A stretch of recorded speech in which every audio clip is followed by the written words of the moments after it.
am Coy Jandro, and this is Comic Book Shopping. We are here at Golden Apple Comics in the heart of Hollywood, right on Melrose, and we are about to be joined by David Harbour, yes, Hellboy himself. Wow, it's brutal. I love it. Right? I love brutality. I apparently will be in the new standalone Black Widow Marvel movie, which I'm very excited about. Wow, that's beautiful. It is time for some sweet, sweet comic book shopping.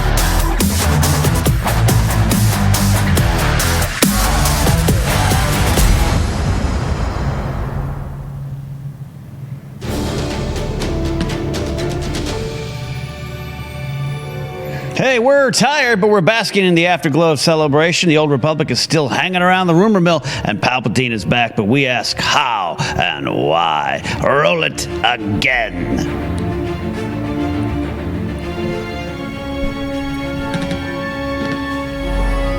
That's right, everybody. Collider Jedi Council, we are back. We are back in town, and yes, like Ken said, we made it.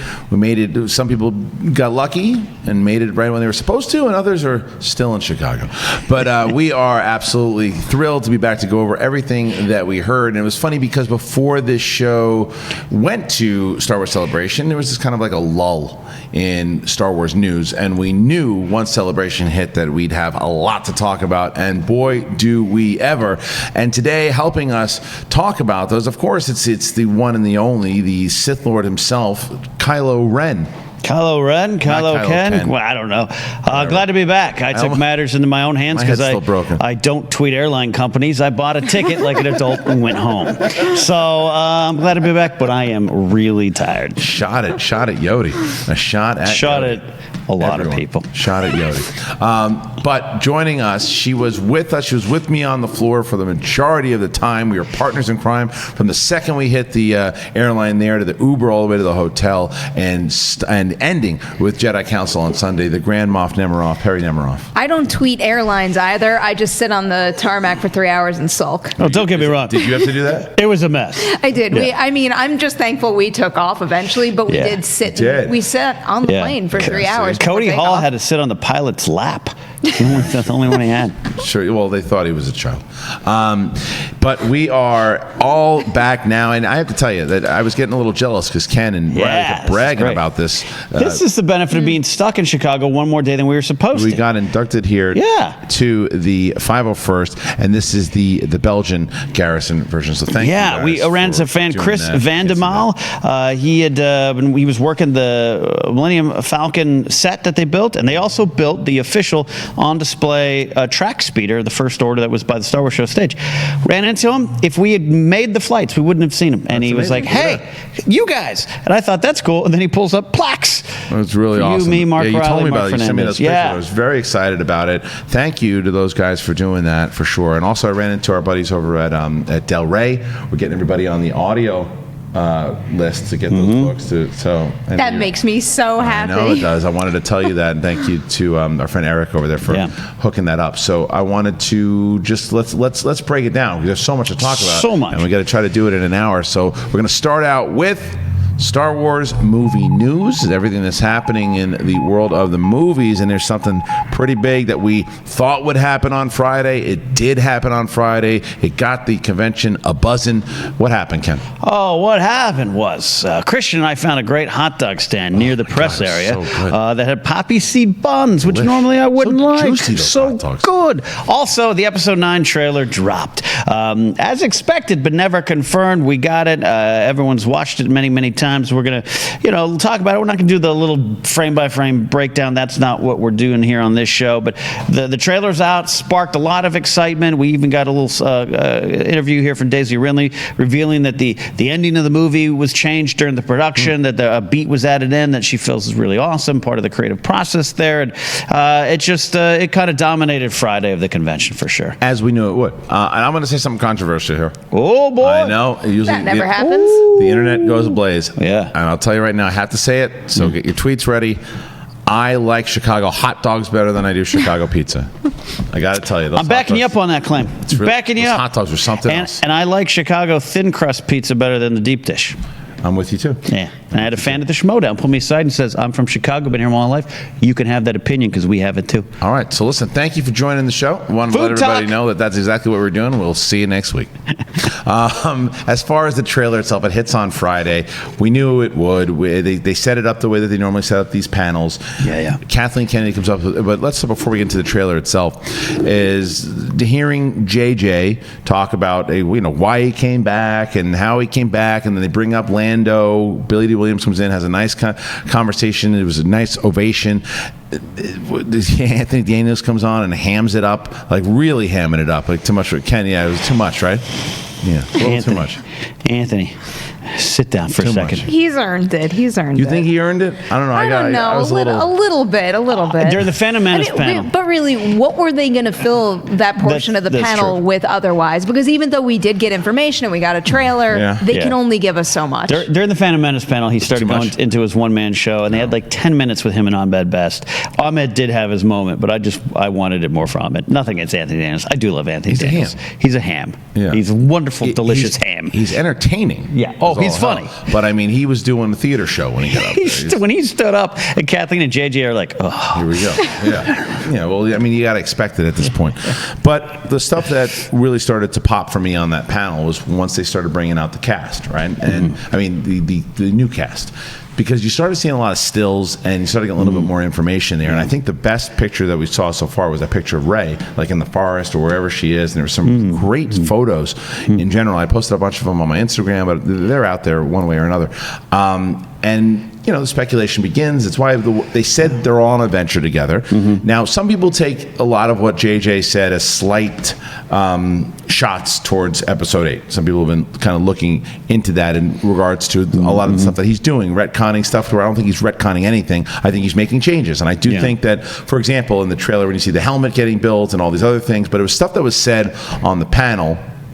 For example, when my biggest thing with Finn is Finn had absolutely no change. He was reduced back to what he was in the beginning of Force Awakens in 8. He went from being someone who accepted who he was, picking up that lightsaber, and really looked like he was going to make a difference going into 8 once he recovered, to exactly the same character he was in 7.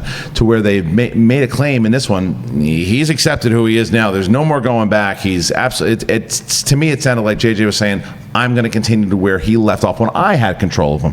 What did you think about some of the stuff that was said in the panel leading up to the trailer, Perri? There was a lot of great stuff, and like you, I liked the images too. I don't know if we're talking about the same one, but my favorite thing, I think it might have been even just concept art where they were all standing, all of them as a group in like a forest type area. But I mean, even more than the information we got, I think my favorite part of that entire panel before we got the teaser was the loud response to when the mic was finally passed to Kelly Marie Tran, because even though I felt the love in that room, I guess I just wasn't expecting a reaction that loud and that loving and that supportive. So that really excited me. It also excited me to see an image of her in a frame with Rey, because I want to see Rose get involved heavily, be able to tap into some of her skills now and actually make a difference in the story. As far as Finn goes, I can't ever make an excuse for what happened with Canto Bight and the fact that plan in Last Jedi essentially went nowhere, but there is something I respect about the idea of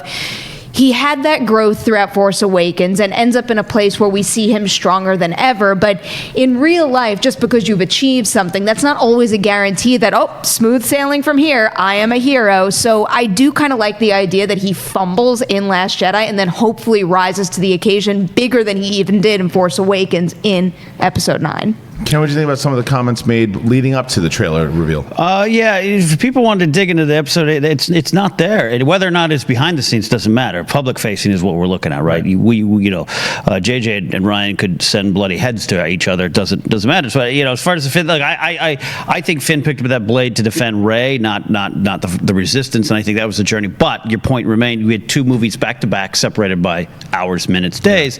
So now it's nice to see that Finn is there. He gets an outfit. I love Boyega saying, I got an outfit finally. Right. And I do agree with that. He was always drab. It's black pants, black shirts, like me trying to hide his fat. He's embraced the fact that he's part of this thing now. Yes, and I'm with you on that. As far as like the helmet, I love the helmet thing. Can we talk about the helmet thing? Let's just go into the trailer.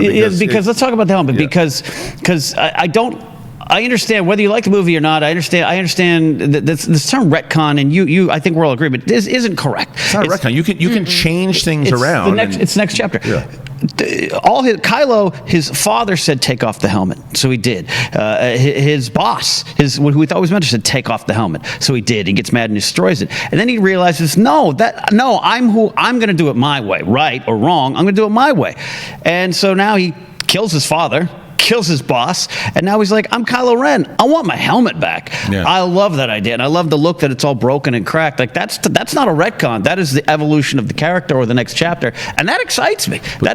You and I all of us can get on the same page of the next chapter. But I think what you just did there, I think you explained exactly why it's not a retcon, because to Rian Johnson, if Rian Johnson did the third movie, he might have kept the helmet on forever. Right. But JJ, in his story, maybe found that exact way, what you just said, and that reasoning behind it, which I thought you said very well, that if that's the evolution of the character and where it goes. So a retcon is saying, oh, it never happened. Right. Like it just starts off and the helmet's back on his head. Or if they're like, or Snoke's still alive, and Luke is still running around on Octu. Yeah, for no real reason. Yeah. That's a retcon. Changing things around to fit the story you want to tell. Yeah.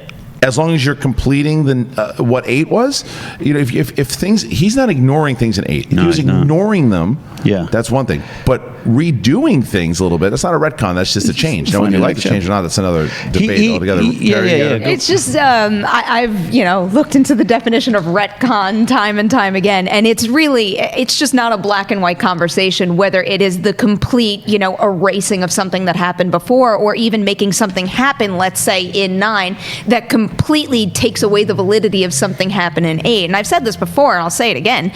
I don't think anything that happens in 9 is going to make me appreciate something in 8 less. I think it's going to make me look at things that happen in 8 in a new light, with new appreciation for it. Sure. There's this great quote from JJ. It's in one of our other stories talking about Rey's parents and the idea that he says, I will say that we knew going into this movie it had to be a satisfying conclusion. And we were well aware that meaning the Rey's parent thing, was one of the things that's sort of been out there.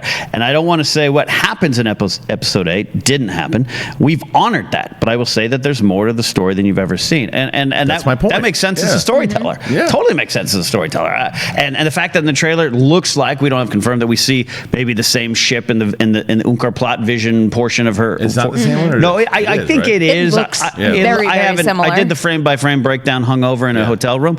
But that's exciting. Like maybe we see the next chapter of that. I like that kind of stuff. Exactly. I mean, what if we find out who the junk traders are, and she was given to them, and so to her, they thought that was her parents, and Kylo in that vision thought that was her parents. Or maybe Kylo just lied. He was trying to manipulate her in the moment. He was superheated in the moment. Right. I wouldn't put it past him to just flat out lie in order to get him to, in order to get her to do People what he wanted. People thought Vader was lying in Empire, right. So yeah. I don't put it past him, but I don't think he's lying. I don't think he knows, because I think that's where we go back into the reveal at the very end with the cackle of Emperor Palpatine, right? And all these things. Did you hear he was in the movie? Did I hear he was in it? No. And I got a lot of. You can't win. You can't win. You can't win. If you think that. I'll never forget the day we talked about that story, and you had talked about it before. And I've always said I like the idea, whether it is not. You've been pretty solid. We got a lot. As a team, a lot of crap that day from people like, why would he be in there? You're an idiot. But this is what happened. Then some people will say, this is so funny. Somebody goes, the day up, people are like, you're right. You got it right. I'm sorry about that. And then the same person, one of them, comes back and goes, at first I was giving you you're right. And then I saw some guy say that you must have the inside sources, so I'm not watching Jedi Council anymore. And I'm like, oh my God. It's just my head hurts. It does. My head hurts. It's just like, you're not allowed to predict. But let's celebrate. But the positive the point is he's there, and it's exciting. Yes. And I saw a lot of reactions. I saw some reactions. And they're not taking, I could not push back hard enough to people who are going, oh, they're just going back to the well in case of panic, break the glass. It makes sense. We are. Yeah. You and I sometimes just have fun disagreeing. We are 100% on the same page. It just makes sense, because if you think about it, if you want to tie into episode 3, Plagueis taught him, but 3 though, he taught him how to cheat death. Right. He taught him how to cheat death. Okay, then how did he do it? Well, I'm going to show you how he did it. He found a way to forge life. Is that Rey? Is that going to happen with Rey? Like, is that why she's so powerful? Does she have bits of him in there? Does she have bits of Anakin in there? Does she have bits of Luke in there? Like, what was he working on? It's the conclusion to 9 films. He was the main story, 1, 2, 3, and then in 6, he was a huge part. He went down the shaft, right? Well, guess what? Everyone thought Voldemort was dead too. He got blown up, but he came back. So just because, how do you know? Now, I'm not saying that you could watch it and go, well, that was a lazy way to do it. Right. It's very possible. Right. But bringing Palpatine back, it always made sense to me, and that's why I'm glad that they're doing it. Going into the episode 9 panel at Celebration, we had heard rumors of what the title was going to be, and everything I heard, I'm like, all right, I can get behind that. That's fine. When the end of that trailer played and you heard his laugh, and then paired with the laugh, you saw that specific title, I started to say to myself, holy shit, I see how this is all coming together. And then when he steps out on the stage and essentially, is that crossing the line here? No, I don't know. Whatever. When he stepped out on stage and essentially confirmed that we're not just getting Palpatine in something like flashbacks or something super minor. He is physically involved with the production of this movie. That confirmed to me that they are on a very interesting track that could not just wrap up the saga for the Skywalkers, but the very important other half, the Sith. Right. You needed to bring the Sith back in some sense. Some way or another, yeah. In order to close, let's say, a story for, I don't know, the Jedi that could then become Skywalker. Well, Kathleen Kennedy said something pretty interesting that we're going to get into in a little bit here, too, but it kind of links back into all of this, right? Because the Sith, bringing them back, because it also brings in a lot of questions then. What is Palpatine's involvement with Kylo Ren? What was his involvement with Snoke? Is he a version of Snoke? Did he recruit Snoke? All of that stuff that could be answered there. But the other thing that Kathleen Kennedy said inside of those comments that we'll revisit in a second here was something that we always were curious about. She said that, even though this is the end of the saga films, that characters that they introduced in this movie could and probably would appear again, whether it's Rey or Poe, or because imagine Rey in 10 years from now. What is she doing in 10 years from now? Are there other Sith that she's battling? Does it connect? I think having Palpatine as the closed villain, because what were you going to do? You're going to introduce a brand new villain out of nowhere and let Kylo just be the bad guy, and then you redeem him, and then that's it?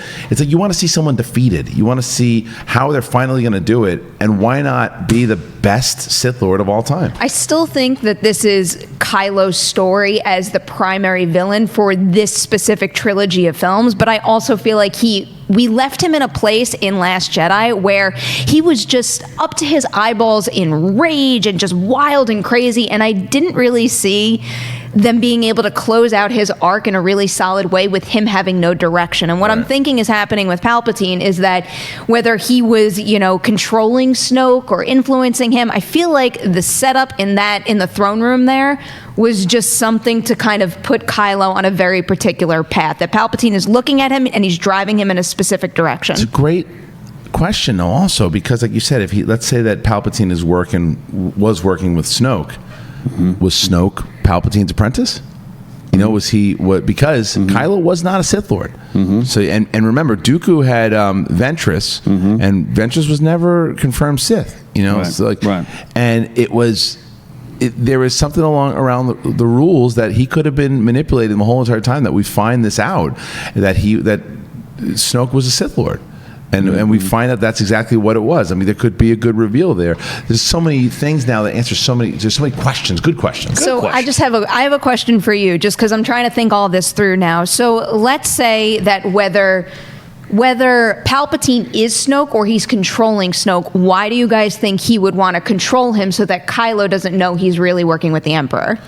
I mean, I think always watching from the shadows, that's kind of that's what Bane did for so long. And if you read in the canon, what we have found out about Palpatine from the beginning is he was a student of the game. I always kind of look back at like the young Mike Tyson who would watch all of the fight footage from all the greats of the past and continue to watch and study and study and study. That's what Palpatine was doing after what was it, episode 4? He was running around looking at all these holocrons. Remember that there's that issue from Lando, the comic, to where he hijacks Palpatine's ship and has all these Sith relics on it. He's constantly studying the dark dark arts. So that's another reason why I think a lot of the people who were looking at the trailer, and I saw a close friend of ours, I won't call out by name here, did his reaction, and then starting to I'm like, you're not reading the stuff. You don't know what's happening behind what this guy's been doing and the way he's been setting it up. Ken, it does make sense a lot, because to tie nine, this phantom quote that I don't think really ever existed about tying the 9 films, but it works, and it goes to the title. I really do like the title, this Rise of Skywalker. The reason, and Skywalker being this term, and it could mean anything. And we all could discuss. It could mean directly the redemption of Kylo Ren. It could mean she is Rey Skywalker, Palpatine. Now it's a team called Skywalker because it could be all of it, and I don't know yet. Our friend of the show, Jennifer Landa, got this idea in my head over on Force Center, and I really love this idea of go back to the beginning. You got Anakin Skywalker, you got Luke Skywalker. If you're Kylo in the First Order, your hero, the greatest legend of your generation, failed. He never even showed up. He was a ghost, and he's dead. Anakin's dead. He's dead. We're gonna win. Skywalker is dead, and this idea of the spirit and meaning of the legend of Luke Skywalker and the name Skywalker rising back up is so like nerd chills. Right. I'm getting sweaty. Thank you, John. Like, it's like in my brain that this is like means a bunch of things, but that is the 9 parts, the Skywalker saga. He's the one who was against the Skywalkers. Right. Yep. Yeah, that's so exciting. I don't know. It is true. So how does it play in? I think it's the same conversation again and again and again, is that it could, because there are a lot of people who don't like the title and think that, and they also think that the title, it's funny that you love the title too, because a lot of people who feel that the title negates a lot of what Rian Johnson was saying. That Rian Johnson was saying in episode 8 that anybody can use the Force, and that it's not just about one particular family. And there's JJ going, nah, it's about this family. That's a lot of people have taken that. Right. That is not how I read it at all. And I know some people don't agree with this particular theory. I've gone through so many of them, and the one that I think has the most weight and excites me the most is the opportunity that the new generation will have from learning from the past, but also taking into account what they've experienced, and essentially starting not even necessarily a new Jedi Order under the name Skywalker, but basically having Skywalker rise to the top as something that embodies everything that they've learned thus far. To me, it's I'm Spartacus. The Broom Boy thing at the end was the point of he is the Obi-Wan of the story, not of the sequel trilogy, not in terms of just the moment, but for the galaxy. He sacrificed himself for the galaxy to go on, and I think this title refers to that. And JJ, our friend Ash Crossan, got a great interview with him where she did her thing. You're like, hey, you're going to tell us what it means? He's like, it's going to make sense when you watch the movie, and that excites me that the answer is there. The most beautiful thing about that interpretation too is that everyone gets what they want, because it embraces Skywalker, everything that they've done, everything we've seen them do, everything that they've taught us, but it still leaves on the table that anyone can be that. Anyone can wield that power and be a hero, and to have both things exist. If it goes that direction. If it goes that direction. And if we wind up in a place where both of those things exist side by side, I know my heart will be full. Right, and it also could very well mean Kylo Ren is getting redeemed, which it could be part of it too. Yeah. I'm not throwing that out the window. It just seems like the writing's on the wall, unfortunately. I I'm still caught in the middle on that one. I can see sure if you want it or not. I mean, it's going to the question now of like want versus what I think we're going to get. I think it is a very real possibility. And I'm not saying that JJ can't do that to that character in a way that satisfies me and feels earned in the end. But at this point in time, given what he's done, especially to some of the most important characters we have in this franchise, I have a very difficult time wrapping my head around the idea of ever forgiving him for his actions. Yeah, right. That's the thing, is that he twice now, and I can forgive him more about what he did in Last Jedi, because Last Jedi it was like he kills Snoke, okay, that's good, but he's really doing it to crave the power, and then he tries to blow away Luke, but he didn't. Because Luke was somewhere else and he got tricked. So if that was all he did, and then it's like, okay, you can come back from that. You killed Han Solo, dude. And they're like, well, Vader killed younglings. Never saw him do it. Didn't have attachment to younglings. Was it a despicable act? It was. It was a despicable act. But it didn't follow around the younglings for 4 movies or whatever it was. To be fair, though, I do wonder if I've been in my life easier to forgive Vader, because when I saw that redemptive moment for Vader, I was a tiny child who had only seen the first 3 movies ever made. So it's almost like we're getting like backwards information, where if I got everything chronologically for Vader, I do wonder if I would be in this same exact position right now. Well, a lot of things that's come. The prequels maybe did some of it when the young Source Bandim is the master. Oh, well, you Skywalker. There's too many of them. We grew up, just all of us, even old guys like you and I, grew up just. You didn't stop to think that he blew up Alderaan or that Empire. It was just a fun plot point. Now I think because even shows like this, we dive into Kylo's every move that's wrong, where Vader did just as much and was part of just. But you're like, he saved the Luke, yay, and you clapped and you went to the playground. That's true. I mean, Vader killed all of the Jedi. Yeah, there's a lot of stuff that he did that was just. But he was so far down the dark path. But the thing is also the reason why you also forgave Vader is he died. And when he went out, like maybe Kylo's got to die. If he gets redeemed, he dies, and you're like, all right. It really depends on the action too. It really depends on the action. If it's just like, oh, he saved Rey. And let's not forget, even one of the wonderful spotlights in new canon is the galaxy. Darth Vader wasn't redeemed for the galaxy. They still bloodline. They still you're related to Vader, Leia. Right. That's a problem. He was He's a monster. He was swear it. He killed the Emperor. Right. Sure, it's still that. That's a good call. The other thing too is that do you think that one way that they can get, and it would really be a tug. It'd really be a tug, and I'm not going to say cheap, but it'll be a tug, is if he saves and does something with Leia. Because if he does something with Leia, then we're all going to be like, oh, man. It's going to be tough. He just saved Leia. Yeah. I don't know. They might do it. That just, slightly made me want to change my tune. I know. I don't, from a production standpoint, see how they can accomplish that. But, who knows what they've got tucked away there. Yeah. You never know. It's exciting You never know stuff. what kind of scenes that they shot with them. But anyway, let's a couple more images. One of the things I didn't pick up was the Death Star. I didn't pick that up. You and I are the same. Yeah. Did you pick that up right away? I feel weird that I did now. On the first one? No, you're I mean, it was just... a structure that big in that shape that was just like visually, I immediately connected the dots. I think I remember in Orlando there was probably something I missed in the Last Jedi teaser trailer too, because you're doing this. And you're like, and your friends screaming next to you, and I got Darina and Scrimshaw screaming. I hear you around the corner. I was like you. I was like, that is a big, pretty mountain. Yeah. Like it just is one. And then the second cool time, vision, So are they actually on Endor? Because we've never seen Endor before. We've only been on the moon of it. The Endor.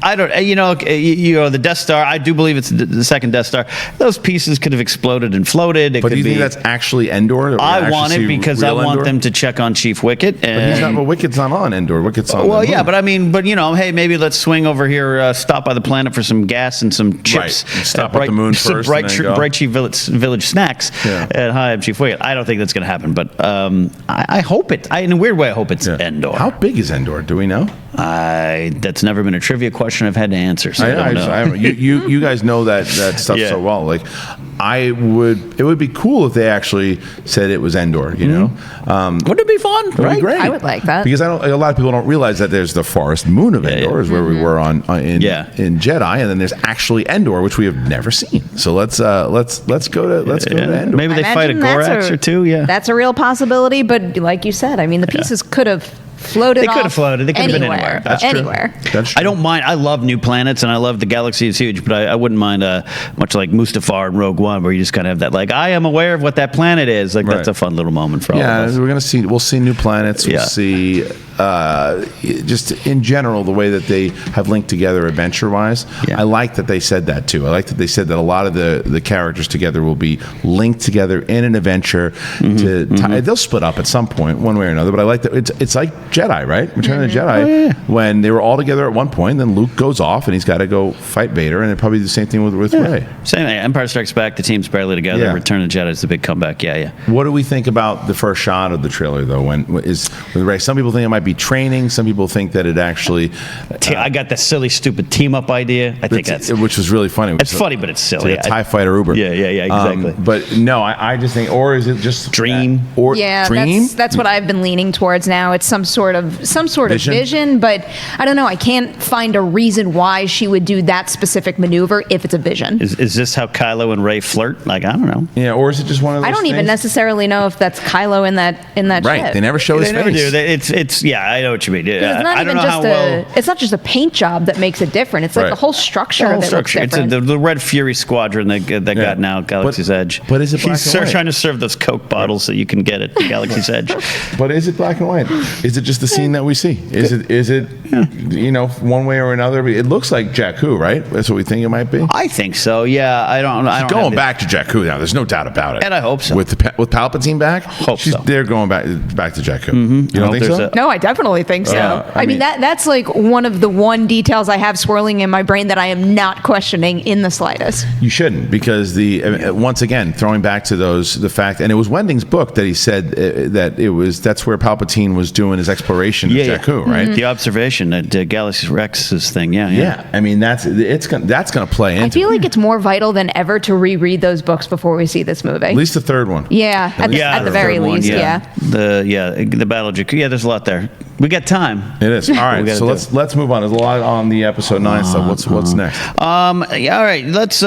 We got. Comments? Yeah. Maybe? Well, Kathleen Kennedy was out and about and speaking, and there were some interesting comments. I think we'd be remiss if we didn't touch upon them. Josh Horowitz of MTV News was talking to her. You referenced the core character one there, but there is the stuff about the upcoming project, Knights of the Old Republic. We'll talk a little bit of that in the canon. She promised. Well, I don't want to say promised. She said we have several female directors that are working with us on Mandalorian right now and doing the same thing with Cassian Andor, and conversations with Benioff and Weiss, Rian Johnson have been that once we begin to block out the next 10 years, that will be a huge focus, female directors. That's there as well. And this idea, when you're at the convention, news starts flowing. Like, I think we initially got wrong the Mandalorian's going to be bingeable. Right. Then it can't, Resnick can later confirm. You just don't know. You're there, you're running around. But this idea that, and I think we started to talk about it on the panel, but I hadn't heard the story fully and you hadn't, where Benioff and Weiss are working on their series, trilogy, whatever. Ryan's working on his, but they are talking, they're meeting. Doesn't mean they're going to cross over anything, but just they're helping to plan out next 10 years of films. We should maybe talk a little bit about that for a second. Yeah, what do you think about that? Well, it just depends, because it really depends on, does it fall? Because I always assumed, obviously, that Benioff and Weiss would be dabbling in whether it's the Old Republic or just years and years before episode 1, whenever it might be, the formation of the Jedi, the formation of the Sith, whatever it might be. That's always where I thought they should play. And Rian Johnson, I thought, would just be in a different, like, galaxy almost, away from it, but around the same time period of like 8 or 9. So that's just what I've always speculated.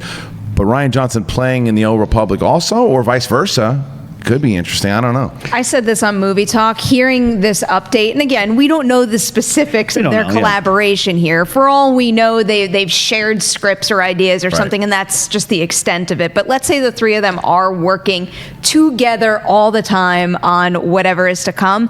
That, to me, gives me more faith in Benioff and Weiss's films than it does in Rian Johnson's films ever happening. I wouldn't be surprised that if that was the case and they were collaborating all the time, we get the Benioff and Weiss films with Rian Johnson working as some sort of, more than a creative consultant, some sort of overseeing producer that is, serving as someone with an eye over the architecture of the films going forward. Yeah, it's one of the things I said on the Jedi Council panel on Sunday, which is up now if you want to see it live from Celebration, was that even if you hated it, I know there are a lot of people out there who hated Last Jedi and that hate Rian Johnson, that can't stand what he did, right? And I'm one of those people. I certainly don't hate Rian Johnson. I think he's a brilliant filmmaker, but I don't really like The Last Jedi, and that's my prerogative, and that's your prerogative to either like it or not like it. But one of the things, like I said, he's a brilliant filmmaker. He really is, and I love Looper, and I stand by Looper, Brick, all those movies. One of the main reasons, and I think if you ask yourself, if you don't like Last Jedi, why you didn't like it, I think a lot of times you hear the same thing. I don't like the way Luke was handled. I don't like the way that they tied in with stuff that they did with Leia. I don't like the way that certain jokes and playing into things that didn't seem like the way the characters that I knew and the way that I wanted this trilogy that I've been so linked into these characters, it didn't go that way. You're not going to have that problem with this new movie, these new movies, if it takes place whenever it was, because they're brand new rules, brand new characters that were never introduced before. So whoever you see for the first time, like the reason you don't hate Poe, you don't hate Finn, you might not like them, which most people do, but if you don't, it's because you feel like they were a rehash of something you've seen before, maybe, right? But you don't hate them because they're brand new. You're learning them, you're understanding them, and I think that's what Rian Johnson will be able to do in whatever he works on, whether it's Benioff or Weiss or not. I don't think he's going to be involved in this one, to be honest with you, with Benioff and Weiss. Maybe they're consulting and having conversations. But I think he is working on his, and they're working on theirs, and they're just talking. I don't think it's not that they're going to work. It's a guy who shot a Star Wars movie. Why wouldn't you ask him, like, what do you think? How was your experience? George Lucas was on set for Game of Thrones. I posted that picture, right? And someone was like, oh, he was just there because he's a fan. Okay. He's there. He was just there because he's a fan, sure. But the way that the fans like, oh, you're making too much out of this. There's no way they talk to him about the movies. Then Benioff and Weiss are idiots. Yeah. I'll tell you that right now. If they didn't ask Lord George Lucas a Star Wars questions, one Star Wars question, then they're morons. Yeah. They did. Yeah. Because they're not morons. They're brilliant. Yeah. And you'd be an idiot to not have George Lucas say, hey, let's go to lunch for a second. Yeah. So we're working on this thing, to which I don't know if you knew that, which of course he did. Yeah. Here's some things that we wanted to know. What do you think? You don't think that Benioff and Weiss did that with George Lucas there? I mean, come on. Right. Who writes that? Like, they didn't ask him any questions. Who writes that? But what do you think about the overall Benioff and Weiss, this Old Republic thing? I mean, so go into the comments first of all. Let's get into Old Republic, what they said. See, I am still confused by this because the guy asked Kathleen Kennedy about Knights of the Republic. She says, we get that all the time, and people are always asking us. Now, she didn't make it specific, although the question was about Knights. I think she's talking about Old Republic in general. I think whether it's a Bane thing or whatever it might be, she never, and people are going, oh, I got tagged all day long how she confirmed it. She confirmed nothing. She said they were developing something. Developing means you could probably not see this thing in 20 years. I wouldn't be surprised if they are developing this and tons of other things beyond it. With this conversation that we're having right now with Rian Johnson, Benioff and Weiss, and now with the Old Republic stuff, it's all up in the air. Development is so far away from a green light and official pre-production. Who knows what's going to pan out? And even with the statement I made before, we never know what's going to happen. I have a feeling this isn't going to be the case because of how well things kicked off for Game of Thrones thus far. But for all we know, that one could fall apart. Rian Johnson's could rise to the top. Something else could come out of the woodwork. It just seems like this hiatus is an opportunity for them to really lay things out, figure out what's going on, figure out everybody's schedules, like Benioff and Weiss finishing up Game of Thrones, and then it's going to be probably a solid year or two before we have a firm release date calendar for Star Wars going forward. Okay. You want a silly idea? Yeah, please. What if this? Hot dogs. What's that? Hot dogs. Oh man, I had like 7. I had at least 5. I didn't stop eating. They're so good. They were so juicy. Oh, it's the best. Did you use the relish? No, I went with a lot of plain. I was on the go. Plain. I get ketchup and mustard in my beard. 2 seconds. Yeah. So nice that you guys had time for lunch. You didn't eat anything? I was up 21 hours most days. I don't think I ate anything until I was done for the day at like 7, 8 o'clock. Videos get done late. Yeah. If I don't. Yeah. I got to eat otherwise. Yeah. Have you seen this man hungry? He looks like that. Yeah. He does. What if Benioff and Weiss are like, all right. Oh no. What if Rian Johnson? He's kind of a light side guy, right? What if he's like, I'm going to do the formation of the Jedi, and they're like, great, we're going to do the formation of the Sith, and then 3 films each. The 7th film. I'm into that. Love it. X versus Sever. But the only problem with that, though, because I love that idea. I think it's I don't think it's going to happen, but I didn't eat it. But I love it. But the problem is that's when you've got to really collaborate because you've got to get consistent with tone. And I think that's one of the things, too, is that I think that, and I've been pretty vocal on the fact that I cannot stand some of the jokes in Last Jedi. They drive me nuts. The stuff with Poe in the beginning with the phone call and all that crap with Hux, it drives me nuts. But Rian Johnson took that shot because JJ set up Poe's humor in Episode 7. I talk, you talk. Yeah, he set that up already. He set up and there was a couple of times that Poe is funny in the beginning of it. I just think he went a little over the top, but he basically took a character thing that was already there. Now, it doesn't mean that he's going to throw jokes in everywhere he goes, and if he does, he might do it for a character that might actually work very well. But to go to your point, you've got to be consistent in tone because Benioff and Weiss, who are not directing the films, they're producing them, start producing these films and having people go, all right, well, this is the tone we want. We want a kind of serious Game of Thrones feel to these shows, right? Like some of what we looked at, like what they show with The Mandalorian, which looks like all business. That would be very different if then Rian Johnson starts cracking jokes, and it's a different tone for the Jedi movie and then the Sith movie. So it's just risky. I don't know. Yeah. You think so? It's hard to say. I couldn't find the exact point where Kathleen Kennedy had said this, but in one of her quotes that she gave over Celebration, she had started to talk about like risks and going into other areas and stuff. And I don't know.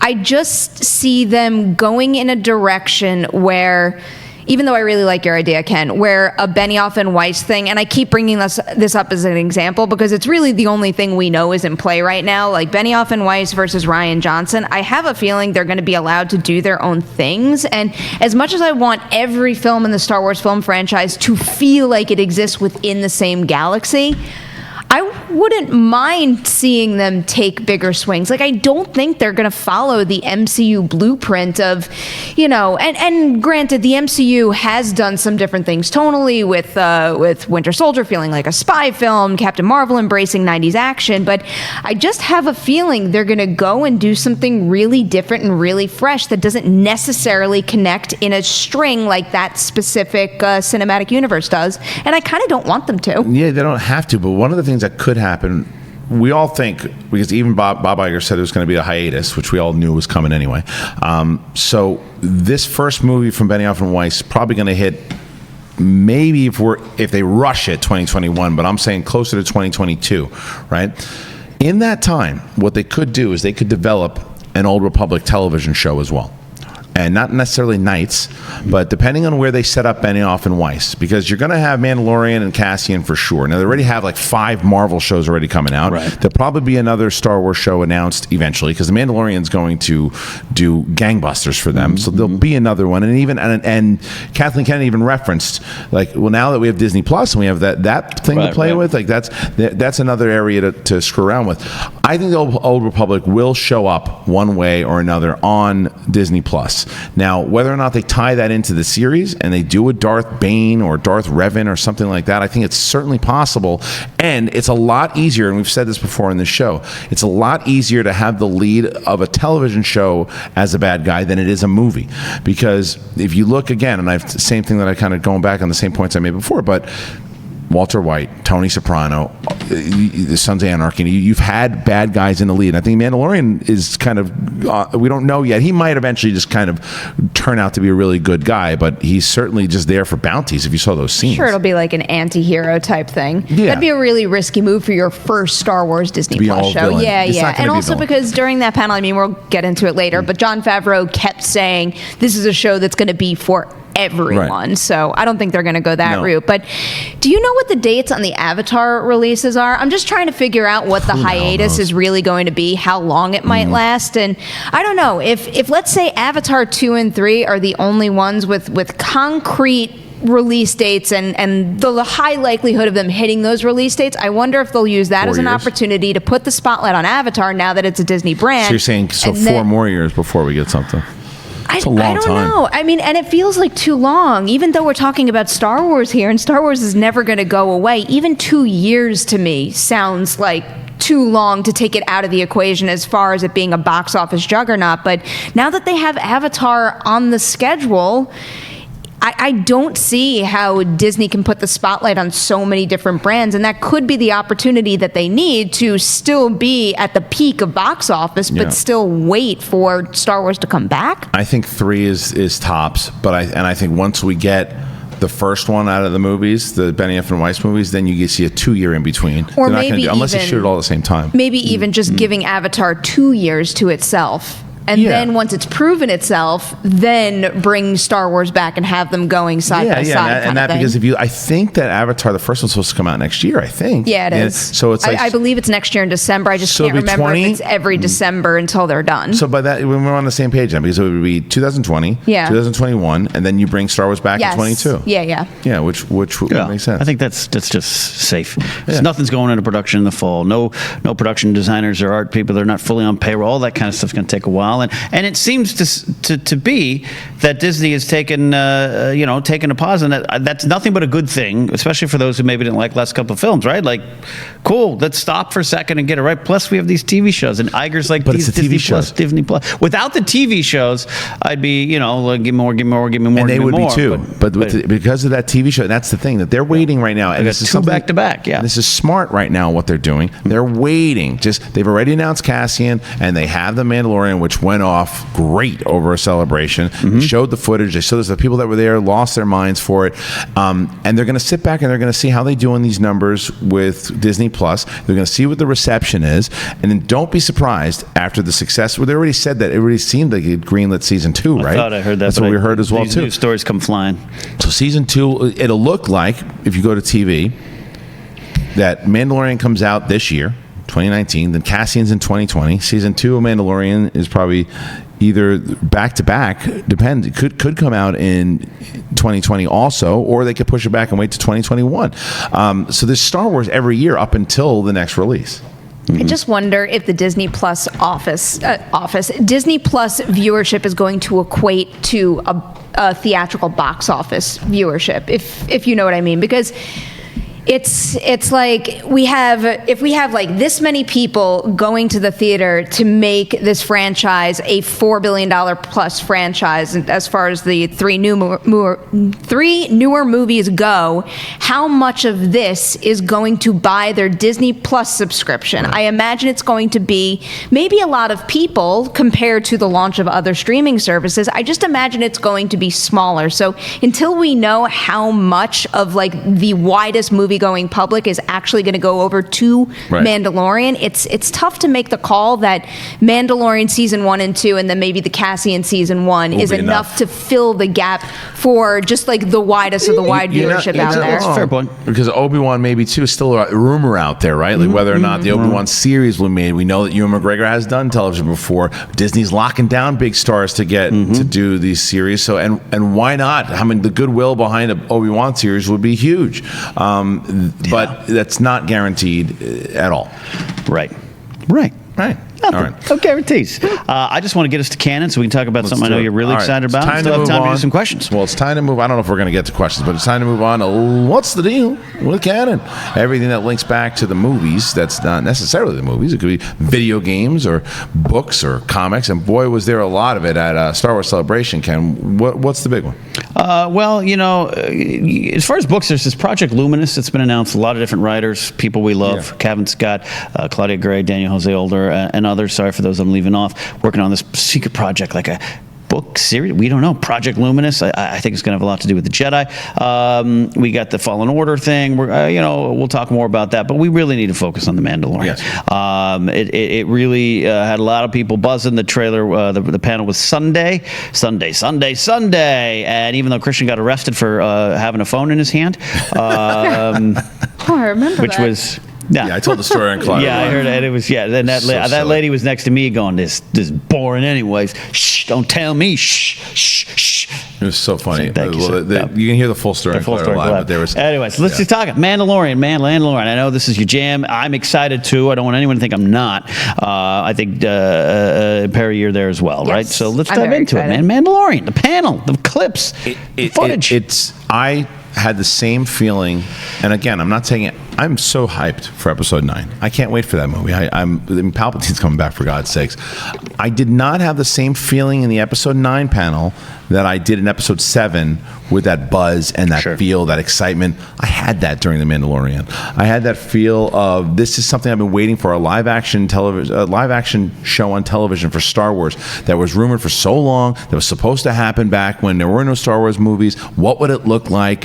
And couple that with Dave Filoni, who my feelings on Dave, and then Jon Favreau, who's a diehard fan. Listen to their passion, listen to their stories, listen to the reason why they're doing it, and listen to them going back to the models and everything that was going on inside of the panel alone. And then they showed the footage. And I lost my mind. Pedro Pascal, who was another carrying over that excitement. And I'm like, this looks like, in my head, what I envisioned Return of the Jedi afterwards, what would happen, and if you went down one corner and you saw like what was going on with the Imperials that were left in the war, what were going on with those bounty hunters, what was it, lawlessness, and like all this stuff, and the music. I lost my mind. Did you lose your mind watching this? I was pretty happy walking out of that panel. Thinking about the actual... I was talking to Ken before we even started. I would be surprised if the clip that we saw is the first clip that the public sees, because I found it to be, it's probably a challenging clip for, again, Are you talking about the scene or the behind the scenes? The specific scene, like the negotiation scene that we saw, because I do have a feeling that the general movie-going public might have a little bit of a tough time getting into that because they don't appreciate the teeny tiny details. But in thinking about it now, maybe Star Wars Celebration was the perfect place to put that out there and kind of give you a sense of what the landscape is really like. Because one of the most intriguing things to me is what you just said. It's the idea of the First Order brewing way out there, but then these people are still left there and they still believe in the cause. Right. Because when one thing comes to an end and something else starts, it's never a clean break, even in the real world. And the idea that there's like lingering devotion to the Empire and all the pillars that were part of that organization, they're still there, is fascinating to me. I'm a big fan of Dave Filoni as well, and I don't know why this surprised me, but one of the most surprising elements of that panel was just the way that Favreau spoke about everything. Yeah. I mean, he had me from pretty much the second he stood on that stage and started to talk about his passion and all the little details and the idea of making a show that will appease fans who have had Star Wars part of their lives for decades, right, but also giving something that's accessible to new. That is one of the most exciting things to me, because all I want to do is continue to share the love of Star Wars with everyone, whether you know the ins and outs, the teeny tiny details, you read the books, you read the comics, or none of it at all. I want a show that can be for everybody. So that part of the panel really excited me. Ken, so it's not that you liked it. I'll say, I love the premise. I love the time period, 5 years after. I love that Aftermath series, everything you're talking about. I think the panel needed a host, by the way. Favreau and Filoni do not know how to MC stuff. I like that Favreau was taking his Kenner box of Kenner toys, dumped them out. Yeah. Lucasfilm said, we'll grab the Boba Fett figure. Thank you. You can't have that. And then he's going, here's what happened. The IG, it's not IG-88, it's an IG series droid, and all that stuff. I didn't tell you, on my plane flight home, Gina Carano was on the plane. Oh, really? And I so wanted to just be like, Cara Dune, tell me more. I love the idea.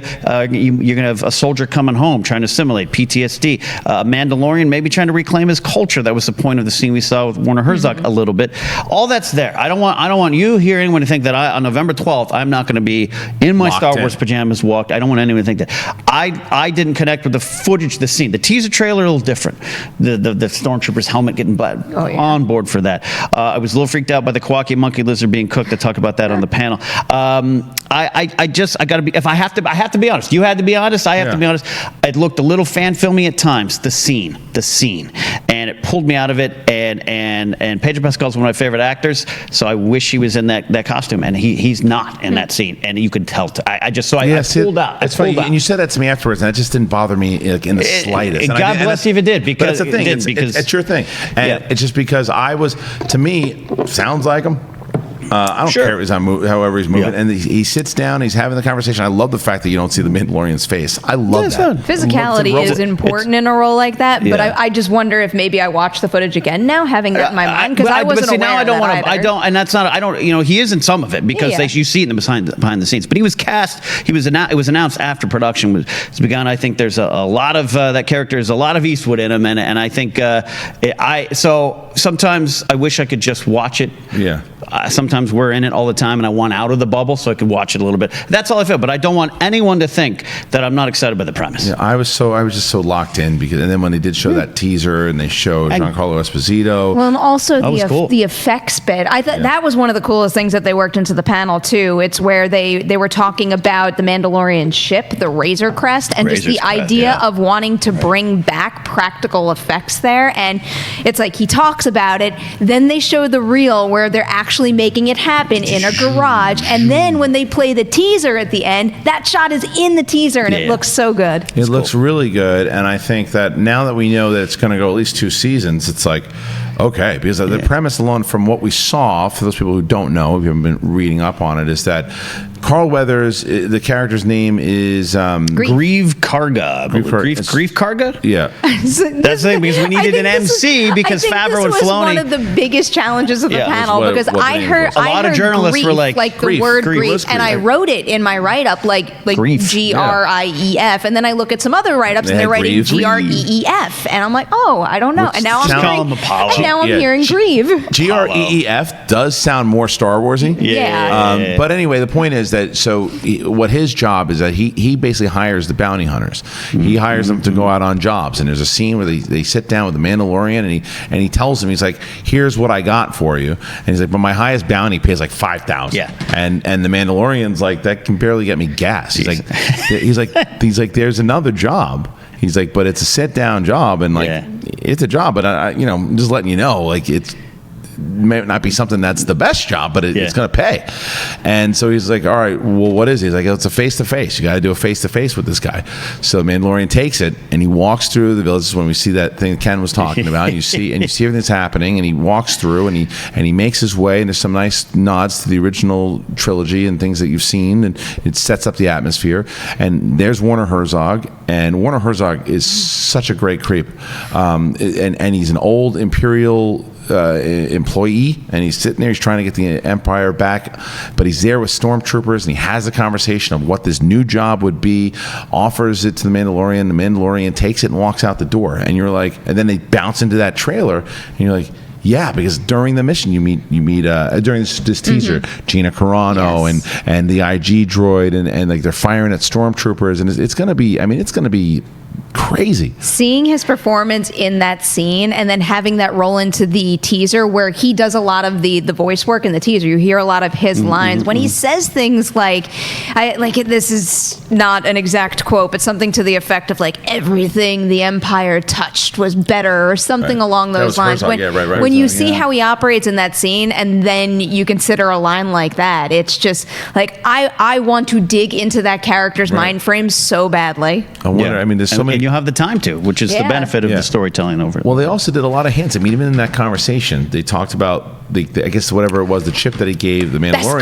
Beskar, that's what it is. A Beskar, which is the Mandalorian credit. Yeah. Right. When he gives it to him, he's like, it's like 40 years old. So that means it dates back into like the Clone Wars. Oh yeah, you talk about the communication and the code, and they actually said 50 years. 50 years. The reason I know is that there was some tweet thread I might have been tagged in where people were trying to do the math on how old Ahsoka was, and I think it was like 40.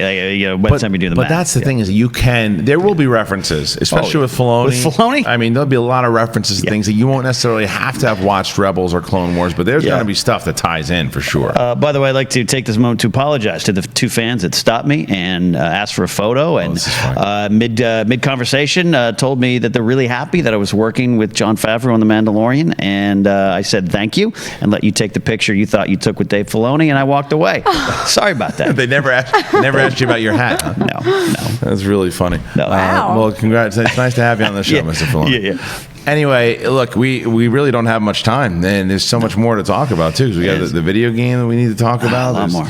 There's tons to talk about. You want to get one question, and we'll get out of here. One question, indeed. I'm going to take this question from a fan of not just this show, but Collider Live. He actually had a great conversation with Dorina about it at the Force Center Live show. Dorina, yeah. She's snarky. Have you heard of her? Never. Yeah. Alden Diaz, our friend Alden Diaz at AD_Strider says, with Star Wars Celebration over and the post-con depression looming, what are some ways that you all think we can continue that special vibe and that lightning and bottle positivity in the fandoms who lead up to the Rise of Skywalker and the Mandalorian? Because that is absolutely present at Celebration. It's in the name, it's in the title, it's in the feel. What are you going to do? Just as far as positivity goes? Yeah, just continue in the vibe as we head towards it. Well, look, I think that the one thing is just enjoy Star Wars the way you want to enjoy it, and it's the cliche thing of saying, I might go, if I love the title of Rise of Skywalker, I'm allowed to. Yeah. But if you feel the need to type up a question, of course you like it, you shall, then that's on you. You're allowed to do that too, but it's just, it doesn't share the positivity of it. The positivity, what we hope is that the easiest answer is we hope that most people like the Rise of Skywalker. We hope. There's certainly going to be people who don't, no matter what. They're already geared up right now. They say they're not going to watch, and they're going to go watch, and they're going to hate it no matter what. Even if it's amazing, they're still going to hate it. That's just somehow how some people are built. But if we can get a majority of people who like it, and the hardcore and the nucleus of the Star Wars group, that's going to bring a lot of the positivity back. I think these TV series will bring a lot of the positivity back, and I think that you're right. The vibe did seem a lot better at Celebration. And you know, even there were trolly people that were there. I mean, people that I've seen, whether it's Twitter, people that I met on Twitter, and people making videos. There were people there, but they weren't being trolls there. They were being celebrating. Yeah. I mean, I don't view any of the like, I'm not looking at this like being negative about specific things that were revealed and your hopes for the franchise going forward. It was just something about the general atmosphere there where nobody was out to like point a finger at you and say you were wrong about something, or I don't think you should feel that way. I think that's what it's about more so than anything. And reading this question, it made me a little upset because I think it's very difficult to find a safe space to be able to talk about how you feel openly and honestly without being ridiculed for it. So I think what I can tell somebody who's looking to fill the void right now is like, this is a safe place. We will never make you feel bad about liking or hating something. I can't say the same for Twitter, a comment section, a live chat, anything like that. So if that's something you don't want in your life, ignore that, watch this, and then find people who you respect and who you love and who you know will be kind to you when you want to express your opinion about something, and then stick to it. Yeah, you know what? Our pal Joseph Scrimshaw, one of our Schmodown competitors, he always says this favorite quote from Qui-Gon Jinn to Obi-Wan: "Your focus determines your reality." And I think that to me, that's what you put into it, Alden, and you can find it. There's negativity, but it's what you put out there, how you talk about it, even the things you don't like about Star Wars, and that puts you in certain sections, in certain lanes. Just stick there, enjoy the light side, because we're heading towards December and actually November with the Mandalorian. November to me, that's the one I can't wait. I cannot wait for that thing to launch. And I mean, shoot, man, because even we'll talk about it, I guess, more next week, but Galaxy's Edge, there's a big thing on that. May coming for that. May in August. That's around the corner, so we'll be talking about that. And then November, there's more trailers coming for Episode 9. We're starting to get into that zone for Star Wars now. And we're excited for you guys to be on the ride, obviously, with us. So please go ahead and leave your comments. Anything that really stuck out to the news that you got at Celebration, things that you wanted us to talk about, maybe we didn't, that you wanted to start a conversation with.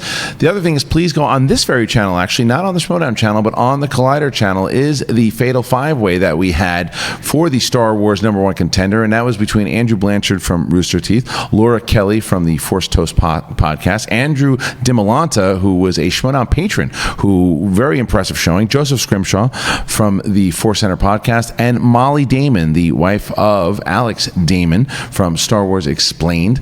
It was a great match, really, really great match. I've noticed a lot of comments who say, like, oh man, there's a lot of energy and back into that Star Wars division. We found some new contenders. Please watch it. It's on this channel, on Collider, so go and check that out.